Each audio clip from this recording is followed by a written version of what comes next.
primera emisión, como lo escuchábamos en la introducción. El pasado 12 de febrero, el periodista y escritor ecuatoriano Orlando Pérez presentó una nueva obra literaria. Se trata de la novela La Flama del Alma en el Centro Cultural Carlos Fuentes, en compañía de su familia, amantes de la literatura, cineastas, poetas, periodistas y público en general. Y nos acompaña precisamente en esta emisión de noticias y entrevistas para comentarnos detalles de esta novela, La Flama del Alma. ¿Cómo estás, Orlando? Buenos días, bienvenido, gracias por acompañarnos. Este evento se realizó el pasado 12 de febrero y fue muy comentado por los asistentes. ¿En qué consiste esta novela para los amantes de la literatura? Cuéntanos, por favor, en resumen, de qué se trata esta novela, qué se puede esperar, el lector que puede esperar al leer esta novela. Gracias, Liceña, y gracias, amigos y amigas que nos escuchan y que nos siguen, y por supuesto un agradecimiento especial por poner atención a un tema que lastimosamente en las últimas semanas, quizás meses, tiene poca relevancia en general en los medios de comunicación y tiene que ver con la literatura, con la producción literaria, porque efectivamente estamos en un contexto lastimosamente bastante precario en la proliferación de nuevas discusiones y reflexiones que son parte también de la vida de la humanidad. Yo creo que este es un momento lastimosamente precario para eso, lastimosamente ajeno a la realidad que vivía el Ecuador hace algunos años atrás, y que en ese contexto presentar una novela con una presencia masiva, y eso me congratula a mí porque no fueron pocos. Yo pensé que iba a ir menos gente de la esperada por el horario, por el local y por el aforo, pero creo que se sobredimensionó la capacidad y se sobrepasó la capacidad y se atendió de buena manera este lanzamiento. Lo otro que me parece que también es importante, esta ocasión, este acontecimiento ocurre en un momento de asedio, de acoso, de hostigamiento, que lastimosamente tampoco garantiza un diálogo adecuado. Y yo te digo esto, Liceña, porque como te habrás dado cuenta, además del asedio, del acoso, del hostigamiento, también hay censura, porque un acontecimiento cultural normalmente podría ser amplificado, tratado, aunque sea en una nota chiquitica por otros medios de comunicación, pero ya sabemos en qué contexto ocurre todo esto. No me duele ni me fastidia, por supuesto, pero sí creo que es importante destacarlo porque esas son las condiciones en las que ocurren estos acontecimientos ahora, bajo asedio, bajo acoso, bajo precariedad, reducción de presupuestos para la cultura. Por ejemplo, a la Casa de la Cultura Ecuatoriana le bajaron el presupuesto de 19 millones a 13 millones, prácticamente les alcanza solamente para pagar sueldos y el mantenimiento de las instalaciones. Lo propio está pasando con la Biblioteca Aurelio Espinosa, ¿no? Me quitaste la palabra de la boca. Se reduce el presupuesto para una biblioteca tan importante que yo me acuerdo cuando tenía unos 18, 19 años y trabajaba y colaboraba con el historiador Patricio Casa Cortés. Me mandaba ya a trabajar, me mandaba para hacer las investigaciones puntuales, y es un fondo bibliográfico muy importante que requiere de un mantenimiento riguroso, como lo hace en cualquier país bastante responsable con su memoria, con su pasado, con su historia. A propósito de que estamos con el Bicentenario, me parece que, por ejemplo, lo que poco muestra el gobierno nacional, el Ministerio de Cultura y otras entidades con respecto al Bicentenario, da cuenta de que lo que les importa son otras cosas.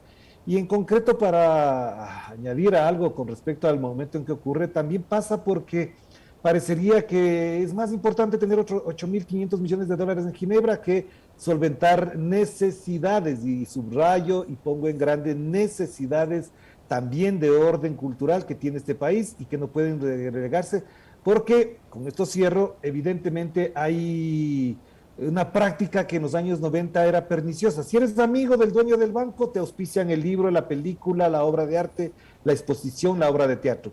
Si eres amigo de la gran empresa, entonces te financia la publicación del libro. Pero cuando ya conoció el país cómo se puede desarrollar cultura con fondos públicos, con fondos concursables, eso es lo que ahora, incluso aquellos artistas, escritores, etcétera, que hablaron mal del gobierno de Rafael Correa porque hacía ese tipo de cosas, ahora en cambio obviamente acudirán al palanqueo con las empresas privadas y con las propias autoridades del gobierno para que les puedan financiar su trabajo de manera selectiva y unilateral. Así que en ese contexto ocurrió eso. Ahora, retomando el tema de la novela, Orlando, ¿de qué trata esta novela? ¿En qué te inspiraste para escribirla?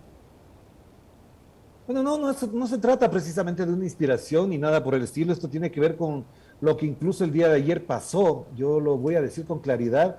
Es una novela femenina, es una novela que tiene un tema de fondo que trata la violencia de género.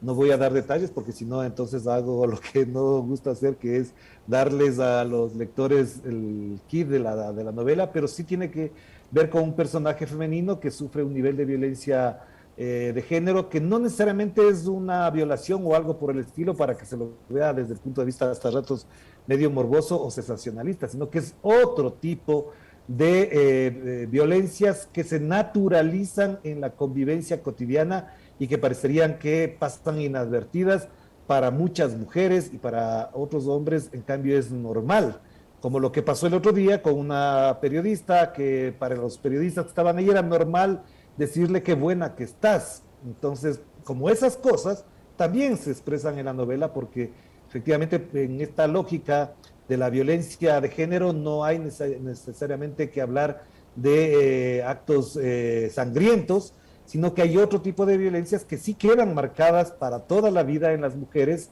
por el comportamiento de los hombres en determinadas circunstancias. Entonces tiene que ver con eso, pero no quiero quedarme en esa parte porque lo que de fondo también está planteado ahí es un ejercicio literario para rescatar dos o tres cosas que normalmente en nuestra literatura no hay, digo en forma general, porque conozco de escritores que hacen eso, que por ejemplo hay escritores que nunca mencionan lo que significa el paisaje andino, la comida andina, la naturaleza andina en general, y que como son tan europeos y tan europeizantes, porque ellos son quiteños de bien que hablan desde Europa, desde Madrid, que creen que la colonia todavía debería seguir acá, se olvidan de que para hablar de nuestros problemas también hay que hablar de cómo convivimos con esos paisajes, con esas naturalezas y con esas formas de ser de los ecuatorianos en un paisaje andino, porque mi propósito efectivamente era instalar esta realidad, este conflicto, este personaje que es Laura, en un paisaje, en un ambiente andino, en una geografía andina, que como lo he dicho ya,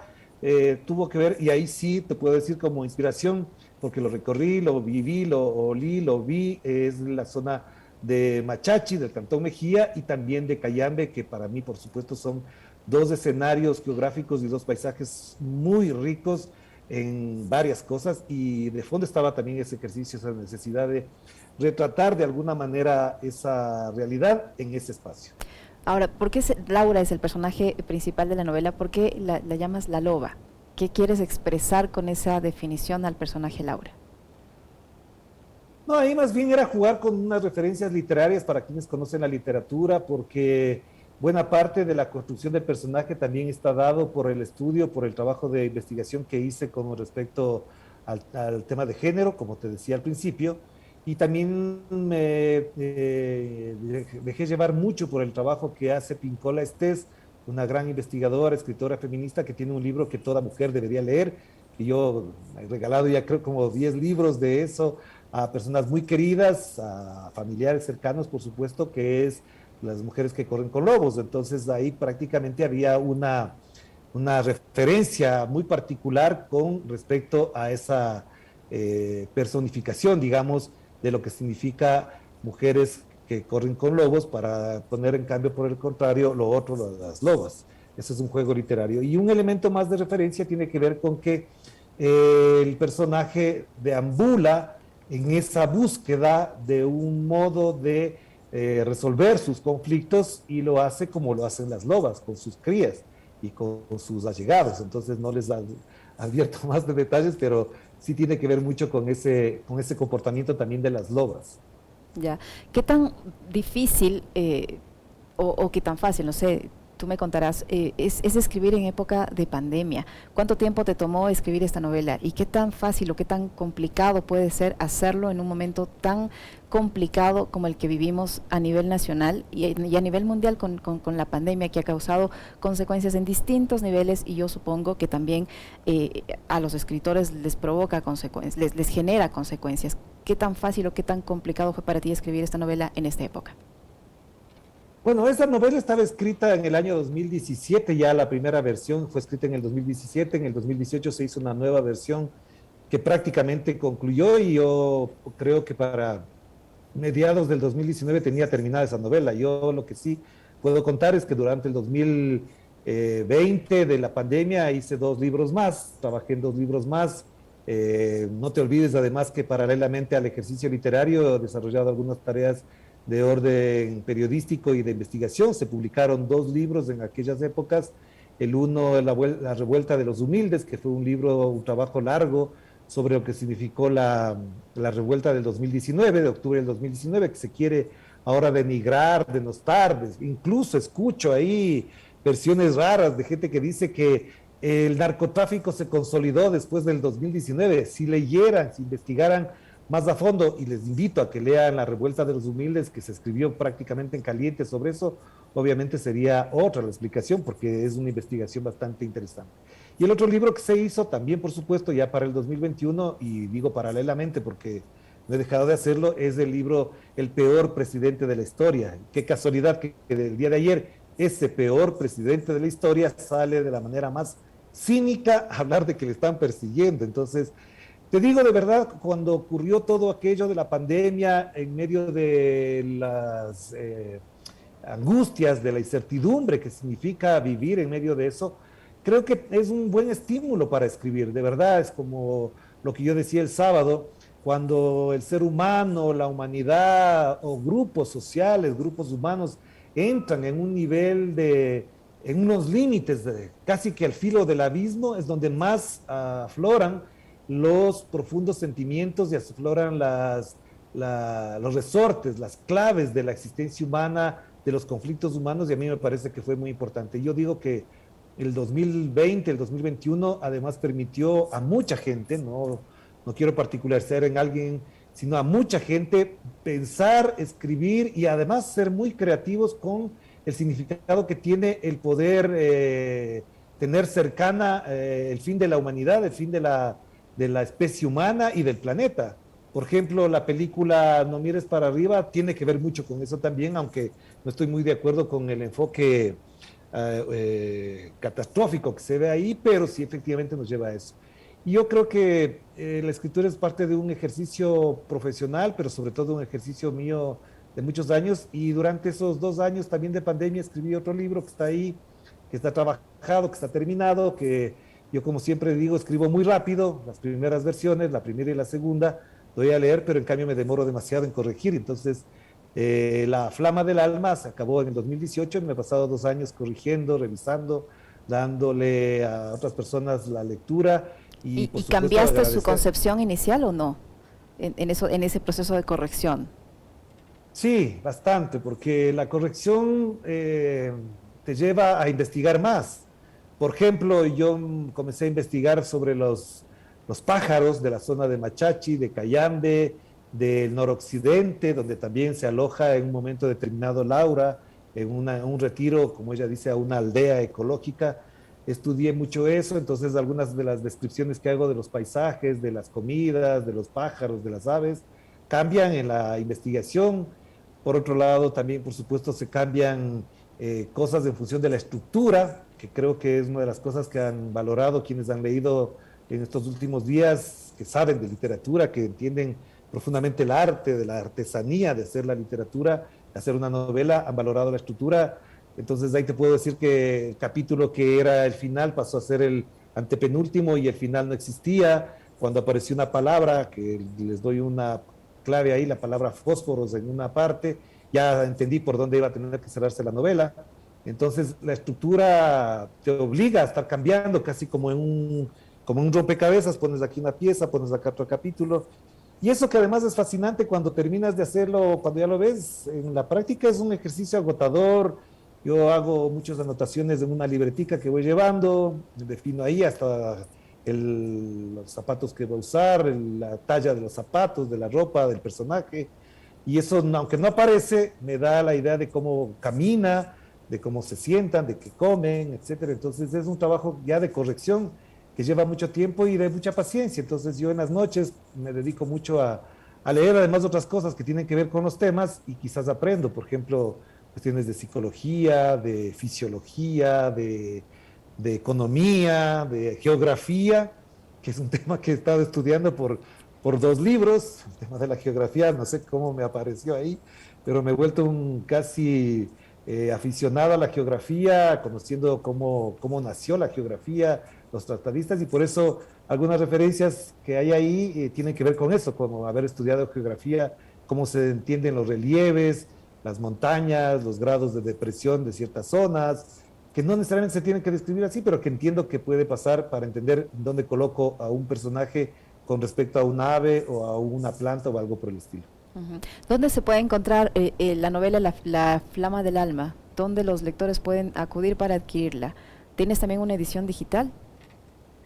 Bueno, sí, la edición digital se la pueden bajar de la página web de Ediciones Viña Imaginaria, que es la editorial que me auspició y que revisó, que corrigió, que pulió y además diseñó la publicación del libro, lo cual para mí es de un enorme agradecimiento porque tanto a Leida Quevedo como Edwin Madrid, que han trabajado en eso, José Gregorio Vázquez también y Anaís Madrid, que han trabajado en la publicación de este libro, es muy importante. Así que quienes no lo tengan a la mano o estén fuera del país, quienes nos escuchan fuera del país, pueden leer ya. De hecho, una persona, una activista feminista española, ya me hizo una lectura de la novela bajándose de esa página. Me pareció interesante la lectura que ella hace, por supuesto, me gustó muchísimo la crítica que tiene sobre el tema. Pero lo otro es que también la edición impresa está en algunas librerías, Rayuela, Siglos de las Luces, en el Fondo de Cultura Económica también de la Avenida 6 de Diciembre, donde se presentó la novela, está ahí.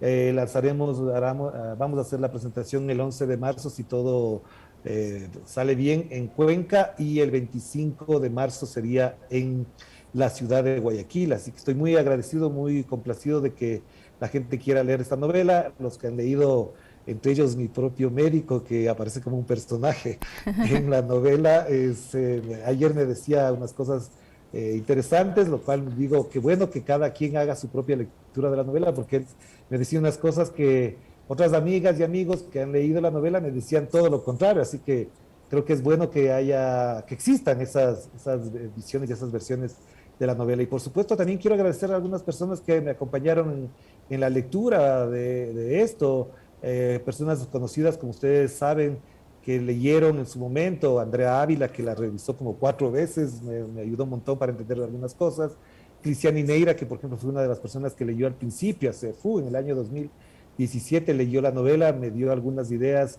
interesantes, y Sonia Alcíbar, que es otra amiga también a la que aprecio y quiero mucho, también leyó en su momento, pero yo más bien me guardo los nombres de las personas porque me lo han pedido, además, que hicieron unas correcciones y unas interpretaciones y lecturas que me sacudieron cuando dije, ¿cómo puedo haber escrito de esta manera si una mujer no mira las cosas así? Lo cual fue muy bueno. Por eso te decía, Liceña, que la pregunta es clave. En el proceso de corrección uno se apoya mucho en la gente y se apoya en quienes, por ejemplo, creen en este oficio como un arte que no es pura inspiración, sino mucho trabajo. Muy bien, muchísimas gracias, Orlando. Tenemos ahí todos los detalles de esta novela que constituye un homenaje literario ecuatoriano a la mujer, La Flama del Alma, del escritor y periodista Orlando Pérez, que ha estado con nosotros. Gracias, Orlando, por compartirnos esta contribución a la cultura de nuestro país. Muy amable. Gracias, Liceña, un abrazo para todos.